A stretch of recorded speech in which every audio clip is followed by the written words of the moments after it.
भजन करते हुए निद्रा क्यों आती है? भजन में प्रीति न होने के कारण, भजन में प्रीति न होने के कारण निद्रा आती। जिसमें हमें प्रीति है कभी नींद आ सकती है। मालूम है, प्रपंच की बात करने में कभी नींद आएगी। अगर हमें समाचार में प्रीति है, समाचार सुनने में कभी नींद आएगी। झगड़ा करने में प्रीति है तो झगड़ा करने में नींद आएगी।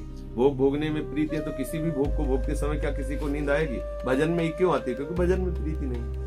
भजन में प्रीति ना होने के कारण निद्रा आती है। यदि हम हठ पूर्वक भजन करते रहे तो भजन में प्रीति हो जाएगी और निद्रा आना बंद हो जाएगी। प्यारे के मिलन की चाह हो जाए फिर नींद आ जाए, कैसे आए? किसी को रुपया की चाह हो जाती है तो ओवर टाइम काम करता है, थोड़ा सो लेता है, दिन भर लगा रहता है, क्योंकि उसे रुपया चाहिए। किसी को प्रभु की चाह लग जाए तो उसे नींद कैसे आ सकती? पर चाह प्रकट होने के पहले हमें जो विकार सताते उसके लिए हमें भजन हट करके करना होगा। हमको भी नींद आती थी शुरुआत में जब भजन में, तो हम तो अपने ऐसे काटते थे, जैसे बैठे बैठे नींद आए तो ऐसे काटे कस के, एक दो बार ऐसे थप्पड़ भी मारे, कुछ पानी रख लिया, ऐसे पानी ठंडा ठंडा डाला। कभी ऐसे भी नहीं शांत हुई तो चले, क्योंकि बच्चा थे ना उसे, तो दौड़ते ऐसे चले, चलते हुए टहलते हुए। हमें नींद से लड़ना है। तभी नींद के लिए ये देखना चाहिए कि हमारा पेट साफ होना चाहिए। अगर पेट ना साफ होगा तो नींद आएगी। दूसरी बात, नींद ना पूरी होगी तो नींद आएगी। तीसरी बात, तमोगुण की अधिकता के कारण, प्रमाद के कारण नींद आती है। दो में दवाइयों का प्रयोग करके ठीक से चले। जैसे आपका पेट साफ नहीं तो दवा औषधि आदि ले ले। आपकी नींद ठीक नहीं होती तो औषधि ले, आपकी नींद ठीक हो जानी चाहिए।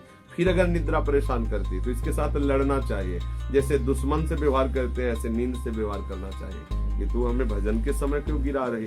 खड़े हो जाना चाहिए, खड़े हो जाए, पानी रख ले, जहाँ नींद आवे पानी डाल। एक संत तो बड़े विचित्र थे, वो जब बहुत पर तो ठंडी का समय था, ठंडी में और नींद आती है, जैसे कंबल आदि ओढ़ लेना, तो वो गए गंगा जी के कगार में बैठ गए। कगार मतलब बिल्कुल नीचे गंगा जी बह रहे, और जहाँ नींद आई झटका लगा तो सिर्फ गिर गए, दोबारा नींद नहीं आई, क्योंकि वो जब गिरे।